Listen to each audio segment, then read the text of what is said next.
नमस्कार दोस्तों, TET classes with Sneha में आपका स्वागत है। दोस्तों आज के इस क्लास में आप लोगों के लिए सीटेट प्रीवियस ईयर में पूछा गया प्रश्न पत्र लेकर आया हूं। और यह जो प्रश्न पत्र है आपका 31 दिसंबर 2021 का है। ऑनलाइन परीक्षा का प्रश्न पत्र है, पेपर फर्स्ट के लिए है। और इस क्लास में दोस्तों भाग थर्ड को देखने वाले हैं। भाग थर्ड आपका जो है पर्यावरण अध्ययन के 30 क्वेश्चंस को सॉल्व करेंगे इस क्लास में। दोस्तों यदि आप हमारे चैनल पर नए हैं तो चैनल को सब्सक्राइब कीजिए, लाइक कीजिए, शेयर कीजिए। दोस्तों आइए क्लास शुरू करते हैं। और इस क्लास के क्वेश्चन नंबर 61 से क्वेश्चन नंबर 61 है, साबुत मूंग या चना को रात भर पानी में भिगोकर फिर 1 या 2 दिन छोड़ देते हैं। सबसे पहले जो भाग अंकुरित होता है वह है। तो राइट आंसर यहाँ पे आपको देना है। तो राइट आंसर यहाँ पे हो जाएगा ऑप्शन थर्ड, जड़ है। अगला क्वेश्चन नंबर 62, मांड की उपस्थिति को जांचने के लिए आयोडीन के हल्के घोल से परीक्षण करने पर निम्न में से कौन सा रंग आता है।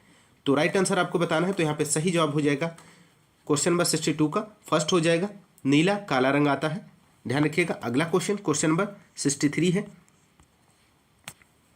बेरी बेरी नामक रोग विषमता निम्न में से किस विटामिन की कमी से होती है। तो राइट आंसर यहाँ पे थर्ड ऑप्शन हो जाएगा, विटामिन B1 की कमी से होती है। विटामिन B1 की कमी से बेरी बेरी रोग होता है। विटामिन B1 का रासायनिक नाम थायमिन है और इसके जो स्रोत हैं मूंगफली है, तिल है, अंडा, सब्जियां विटामिन B1 के प्रमुख स्रोत हैं। अगला क्वेश्चन नंबर 64 है, पटसन का रेशा पटसन के पौधे के किस भाग से प्राप्त होता है। तो पटसन का रेशा भाग तने से प्राप्त किया जाता है। भारत में सर्वाधिक पटसन पश्चिम बंगाल तथा बिहार में उत्पादित किया जाता है। ऑप्शन फोर्थ यहाँ पे राइट आंसर हो जाएगा। अगला क्वेश्चन नंबर 65, निम्न में से कौन सी जड़ नहीं है आपको बताना है दोस्तों, दिए गए ऑप्शंस में से। तो मूली यहाँ पे है, मूली, शकरकंदी, टेपियोका जड़ है, जबकि आलू एक तना है। फोर्थ ऑप्शन यहाँ पे राइट आंसर हो जाएगा। नेक्स्ट क्वेश्चन नंबर 66, निम्नलिखित में से कौन सा परजीवी पौधा है आपको बताना है, दिए गए ऑप्शंस में से।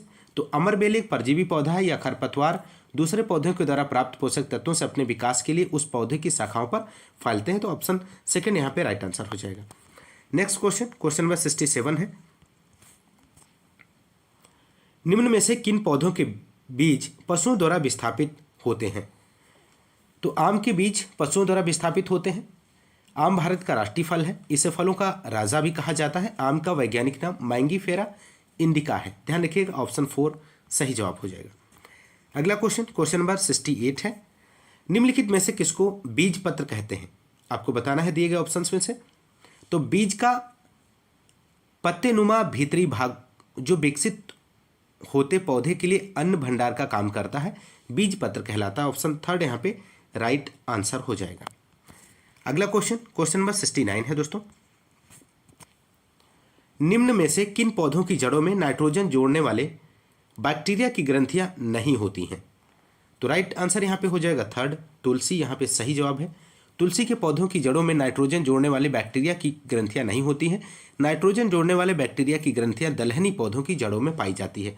महत्वपूर्ण प्रश्न है आपकी परीक्षा के दृष्टिकोण से, ध्यान रखिएगा। अगला क्वेश्चन नंबर 70 है, पत्ती में सिराओं एवं छोटी सिराओं की व्यवस्था का नाम क्या है। दिए गए ऑप्शंस में से आपको राइट आंसर का चयन करना है। तो पत्ती में सिराओं एवं छोटी सिराओं की व्यवस्था को सिरा विन्यास कहा जाता है। ऑप्शन सेकंड यहाँ पे राइट आंसर हो जाएगा। नेक्स्ट क्वेश्चन नंबर 71 है, निम्न में से कौन सा जीवाश्म ईंधन नहीं है आपको बताना है, दिए गए ऑप्शंस में से। तो राइट आंसर यहाँ पे हो जाएगा सेकंड, लकड़ी यहाँ पे सही जवाब हो जाएगा। जीवाश्म ईंधन प्राकृतिक ऊर्जा स्रोत है जो दबे हुए कार्बनिक पदार्थों के अपघटन जैसी प्रक्रियाओं द्वारा लाखों करोड़ों वर्षों में बनते हैं। कोयला, पेट्रोलियम तथा प्राकृतिक गैस जीवाश्म ईंधन के उदाहरण हैं। ये ऊर्जा के परंपरागत स्रोत भी कहलाते हैं दोस्तों, ध्यान रखिएगा।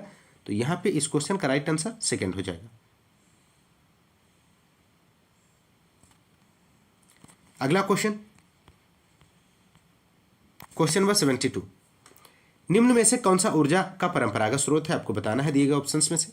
तो राइट आंसर फोर्थ हो जाएगा, जीवाश्म ईंधन यहाँ पे सही जवाब हो जाएगा। ऊर्जा के ऐसे स्रोत जो लंबे समय से प्रयोग में है परंपरागत ऊर्जा स्रोत कहलाते हैं।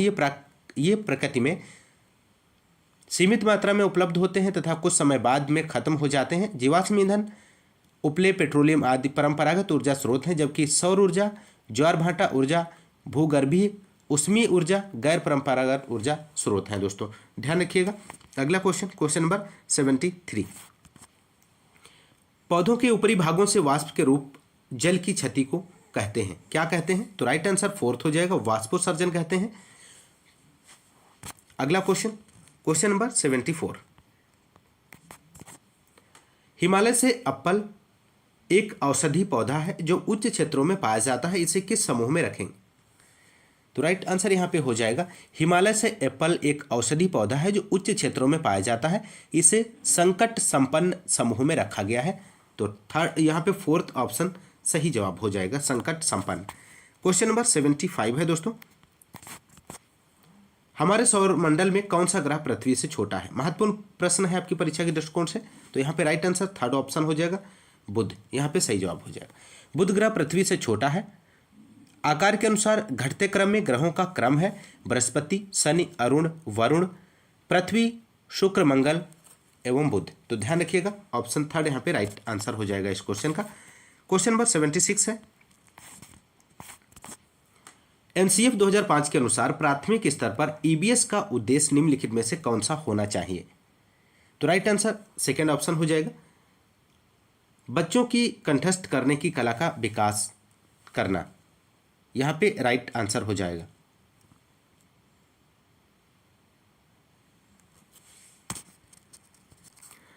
माफ कीजिएगा दोस्तों, यहां पे इस क्वेश्चन का राइट आंसर जो हो जाएगा ऑप्शन फर्स्ट हो जाएगा, लिंग संबंधी विषयों की तथा हास्याकरण के मुद्दों पर समालोचना करना, यहां पे सही जवाब हो जाएगा इस क्वेश्चन का। अगला क्वेश्चन, क्वेश्चन नंबर 77 है,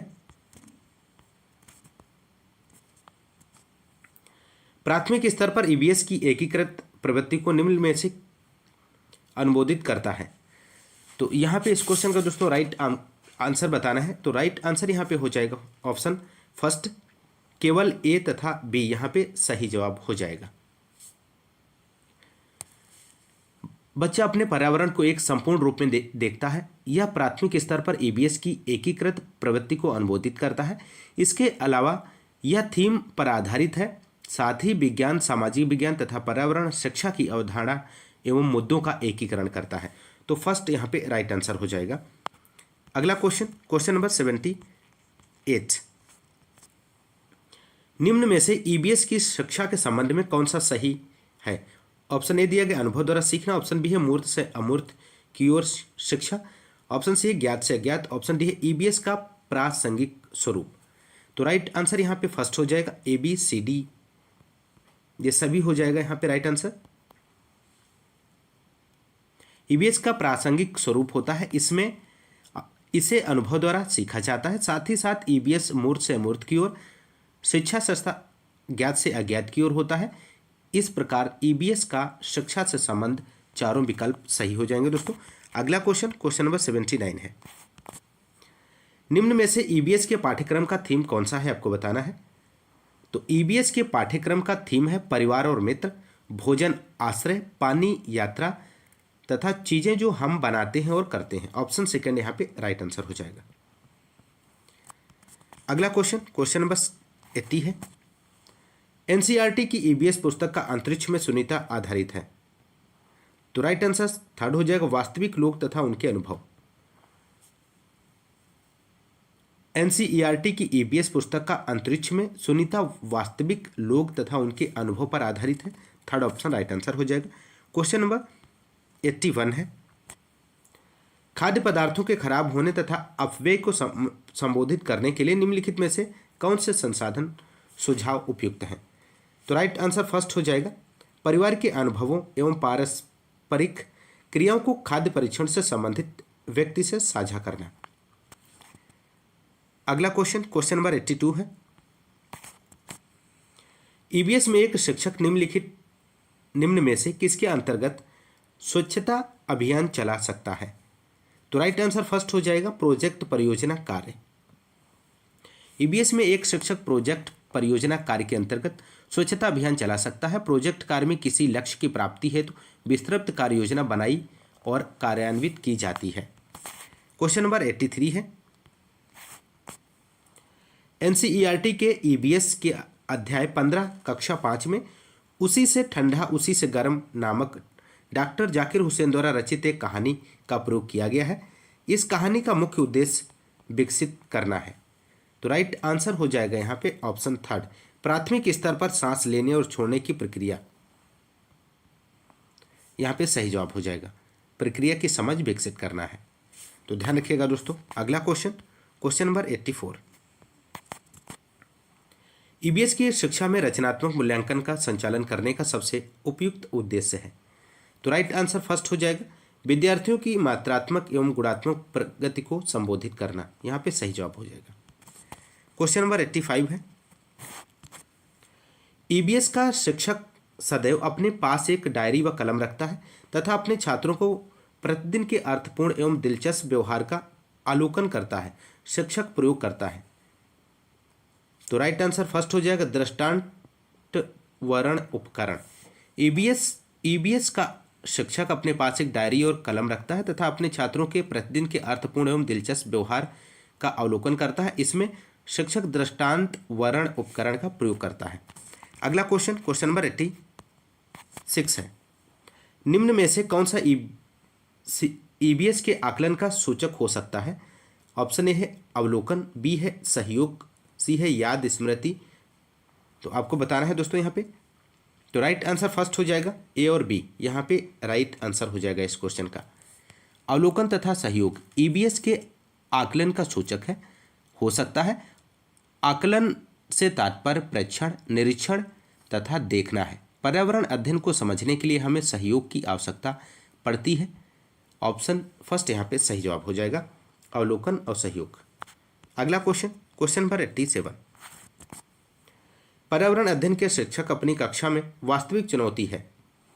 तो राइट आंसर यहाँ पे हो जाएगा थर्ड, विद्यार्थियों को सीखने का अवसर देना। पर्यावरण अध्ययन के शिक्षक की अपनी कक्षा में वास्तविक चुनौती विद्यार्थियों को सीखने का अवसर देना है। थर्ड ऑप्शन राइट हो जाएगा। क्वेश्चन नंबर 88 है, निम्नलिखित में से क्या पर्यावरण अध्ययन के सीखने का प्रभावशाली संसाधन है? तो यहाँ पे राइट आंसर फर्स्ट हो जाएगा, कविताएं और कहानियां। सही जवाब है, कविताएं तथा कहानियां पर्यावरण अध्ययन को सीखने में प्रभावशाली संसाधन है। कविताएं तथा कहानियों को सुनना, पढ़ना विद्यार्थियों को स्वयं अपनी समझ विकसित करने में मदद करती है। तो फर्स्ट आंसर यहाँ पे राइट आंसर हो जाएगा। क्वेश्चन नंबर 89 है, निम्नलिखित में से क्या पर्यावरण अध्ययन की पाठ्यपुस्तकों के अतिरिक्त एक महत्वपूर्ण संसाधन हो सकता है? तो राइट आंसर फर्स्ट हो जाएगा, समुदाय के सदस्य। समुदाय के सदस्य पर्यावरण अध्ययन की पाठ्यपुस्तकों के अतिरिक्त महत्वपूर्ण संसाधन हो सकते हैं। बच्चों को समुदाय के साथ अन्योन्य क्रिया करने का अवसर मिलता है, जो उन्हें विभिन्न लोगों के प्रति संवेदनशील बनाता है। अगला क्वेश्चन, क्वेश्चन नंबर 90 है, निम्नलिखित में से किस आकलन का पर्यावरण अध्ययन की कक्षा में विद्यार्थियों द्वारा आनंद लिया जाता है? तो राइट आंसर इस क्वेश्चन का फर्स्ट हो जाएगा, पोर्टफोलियो द्वारा आकलन। पोर्टफोलियो द्वारा आकलन में पर्यावरण की कक्षा में बच्चे सर्वाधिक आनंद लेते हैं, जबकि पेपर, पेंसिल, परीक्षण, मौखिक प्रश्न आदि द्वारा आकलन में बच्चे कम रुचि रखते हैं। तो फर्स्ट यहाँ पे राइट आंसर हो जाएगा दोस्तों इस क्लास में 30 क्वेश्चंस आपने सॉल्व किए पर्यावरण अध्ययन के। और इस क्लास में दोस्तों बस इतना ही। यदि आपको क्लास पसंद आती है तो चैनल को, क्लास को लाइक और शेयर करिए ज़्यादा से ज़्यादा दोस्तों आज की इस क्लास में बस इतना ही। मिलते हैं नेक्स्ट क्लास में, तब तक के लिए नमस्कार, जय हिंद, धन्यवाद।